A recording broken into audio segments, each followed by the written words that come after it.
दोस्तों अगर आप मोबाइल से आधार सर्टिफिकेट बनाना चाहते हैं तो अब आप अपने मोबाइल से भी आधार सर्टिफिकेट बना सकते हैं। जैसे कि यहाँ पे NSEIT के तरफ से आधार सर्टिफिकेट बनता है, वो आप अपने मोबाइल से डायरेक्ट अप्लाई करके और आधार सर्टिफिकेट के लिए अप्लाई करके अपना आधार सर्टिफिकेट बना सकते हैं और आधार सेंटर खोल सकते हैं। अगर आपको एक नया आधार सेंटर खोलना है जहाँ पे आप एक नया आधार कार्ड बनाए, आधार कार्ड में अपडेट का काम करें, आधार कार्ड में नाम, डेट ऑफ बर्थ, एड्रेस ये सब अपडेट कर सके, तो ऐसा आधार सेंटर अगर आपको खोलना है तो इसके लिए आधार सर्टिफिकेट की जरूरत होती है। और आधार सर्टिफिकेट जो होता है वो इस टाइप का होता है जो आप यहाँ पे देख सकते हैं, जहां पे आपको सर्टिफाइड रहता है, जिसमें आपका नाम होता है, योर नेम, और उसके बाद यहाँ पे नीचे लिखा हुआ होता है कि हैज सक्सेसफुली पास आउट। तो वहां पे आपका लिखा होता है कि जैसे कि अगर आपने सुपरवाइजर की सर्टिफिकेट लिया है या ऑपरेटर की सर्टिफिकेट लिया है, सुपरवाइजर में आप एक नया आधार कार्ड बना सकते हैं, आधार कार्ड में अपडेट का भी काम कर सकते हैं।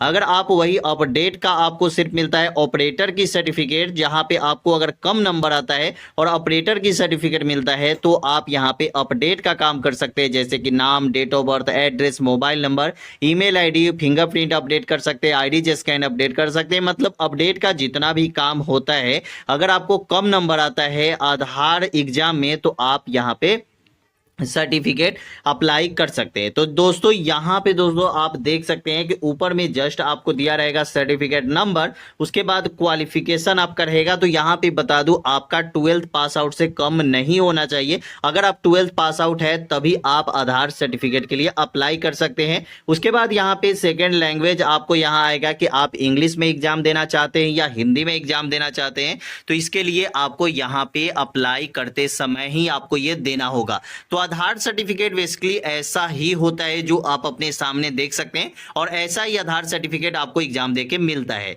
दोस्तों आप यहां पे डायरेक्ट आपको गूगल पे जाना है और वहां पे आधार एग्जाम लिखना है और NSEITexam.com के वेबसाइट पे आप आ जाएंगे, जहां पे आप देख सकते हैं कि welcome to Aadhaar testing and certificate. मतलब कि आपको यहां पे आधार की ट्रेनिंग होगी, टेस्टिंग होगी और आपको सर्टिफिकेट प्रोवाइड कराया जाएगा। तो कहां से कराया जाएगा? तो NSEIT के तरफ से। NSEIT के तरफ से अगर आप सुपरवाइजर या ऑपरेटर की सर्टिफिकेट लेते हैं तो ही आप आधार सेंटर खोल सकते हैं, नहीं तो आधार सेंटर आप नहीं खोल सकते। आधार सेंटर कहीं पे भी अगर आप खोलना चाहते हैं, चाहे किसी सरकारी विभाग में आधार सेंटर मिलता है, चाहे आप प्राइवेट अपने दुकान पे जैसे कि CST ID अगर आपने लिया है, या कोई भी ये मतलब CSP अगर आपने खोला है और वहां पे आप आधार सेंटर खोलना चाहते हैं, तो उसके लिए आपको ये सर्टिफिकेट आधार NSEIT के तरफ से आपको जो सर्टिफिकेट प्रोवाइड कराया जाता है वो सर्टिफिकेट आपके पास होनी चाहिए। तो देख सकते हैं यहाँ पे welcome to Aadhaar testing and training,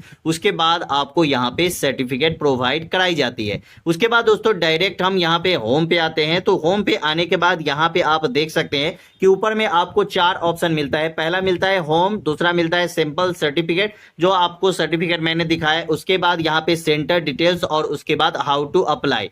तो हम शुरुआत से बताते हैं कि आपको अप्लाई कैसे करना है। अप्लाई करने के लिए आपको यहाँ पे यूजर आईडी और पासवर्ड आपको देना पड़ेगा।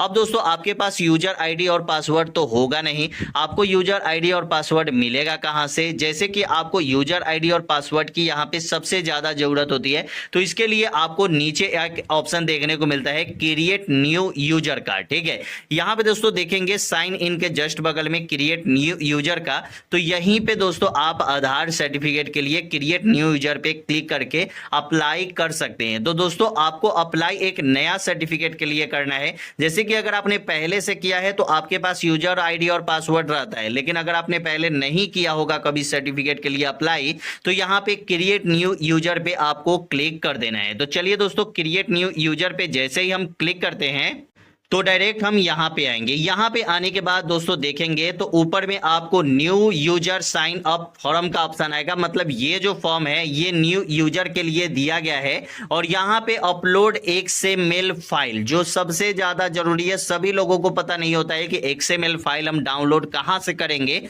XML फाइल हमें मिलेगा कहां। उसके बाद नीचे आपको एक ऑप्शन मिल जाता है अपलोड का, जो आप XML फाइल डाउनलोड करेंगे। आधार का आपका खुद का आधार का XML फाइल होना होना चाहिए, जो आप अपने आधार का, जैसे कि डायरेक्ट आपको गूगल पे जाना है, वहां पे XML फाइल लिखेंगे, वहां पे आपको आधार के ऑफिशियल वेबसाइट पे जाके ही आपको XML फाइल मिलता है। चलिए हम आगे आपको बताते हैं कि आपको कैसे XML फाइल डाउनलोड करना है।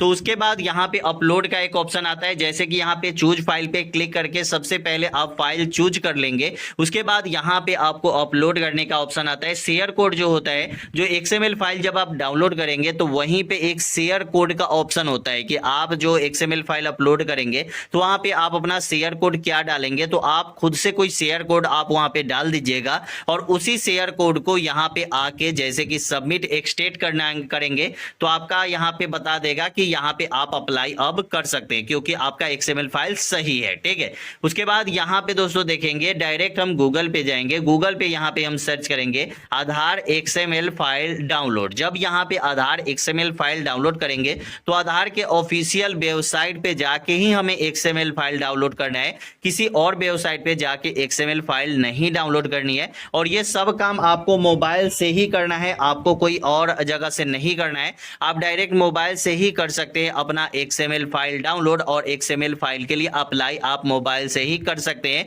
तो यहाँ पे गूगल पे जाके डायरेक्ट आप यहाँ पे आधार XML फाइल डाउनलोड लिखेंगे तो डायरेक्ट आप यहाँ पे आ जाएंगे और यहीं से आप अप्लाई कर सकते हैं। अब दोस्तों यहाँ पे जैसे ही आप XML फाइल यहाँ पे अपलोड करते हैं, उसके बाद यहाँ पे आता है करेंट एलिजिबिलिटी। ठीक है, एबिलिटी।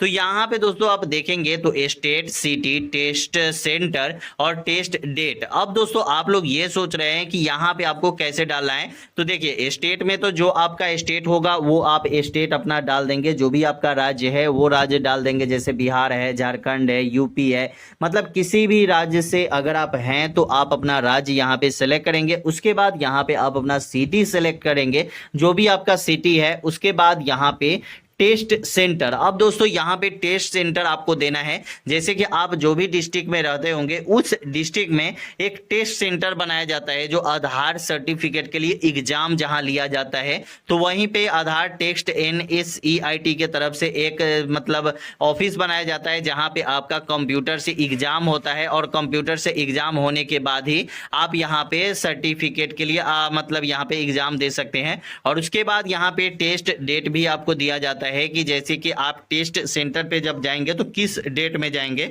और किस मतलब समय जाएंगे। ठीक है, ये सब कुछ आपको यहाँ पे दिया हुआ रहता है। ठीक है, तो यहाँ पे दोस्तों आपको ये सब कुछ भर लेना है। जैसे कि अगर आपको एग्जाम देना है 2 तारीख को तो आप यहाँ पे 2 तारीख भी दे सकते हैं, आपको 10 तारीख को एग्जाम देना है तो 10 तारीख को भी दे सकते हैं। और ऐसा नहीं है कि आप सेंटर जो चूज करेंगे अपने सिटी में ही चूज करेंगे, ऐसा कुछ नहीं है। अगर आप दूसरे सिटी में भी रहते हैं, दूसरे राज्य में भी रहते हैं, जहां पे भी आप एग्जाम देने में कंफर्टेबल होंगे वहां पे आप एग्जाम दे सकते हैं। तो इसके लिए डायरेक्ट आपको स्टेट और सिटी और टेस्ट सेंटर सेलेक्ट कर लेना है। उसके बाद टेस्ट डेट आपको सेलेक्ट कर लेना है और उसके बाद यहाँ पे आपको एक सबमिट का ऑप्शन मिल रहा होगा, उस सबमिट के ऑप्शन पे आप यहाँ पे क्लिक कर देंगे। जब दोस्तों यहाँ पे सबमिट के ऑप्शन पे आप क्लिक करते हैं तो यहाँ पे आपको आ जाता है सेंटर कोड, उसके बाद टाइम स्लॉट, बैच कैपेसिटी और उसके बाद यहाँ पे बैक सीट और उसके बाद बुकेट सीट और उसके बाद अवेलेबल सीट। मतलब कि यहाँ पे जब आप एग्जाम देने जाएंगे तो उसके लिए सबसे पहले आप कहाँ सेंटर पे जाएंगे, कितने बजे आपका टाइम स्लॉट रहेगा। ठीक है, उसके बाद यहाँ पे दिया जाएगा कि आपका बैच कैपेसिटी, मतलब एक ही सेंटर पे अगर 7 कंप्यूटर है तो 7 ही एग्जाम वो एक दिन में ले सकते हैं, उससे ज्यादा नहीं ले सकते हैं। तो 7 एग्जाम में मतलब 2 बुक हो चुकी है, 5 अभी खाली है। तो क्या आप यहाँ पे एग्जाम देना चाहते हैं? जैसे कि मैंने अप्लाई किया था तो वहां पे ये ऐसा दे रहा है, तो आप जहां पे अप्लाई करेंगे ऐसा वहां पे नहीं होगा। आपके सेंटर पे कहीं 30 कंप्यूटर होगा, बड़े बड़े सिटी में ज्यादा कंप्यूटर है तो वहां पे ऐसा ही होता है।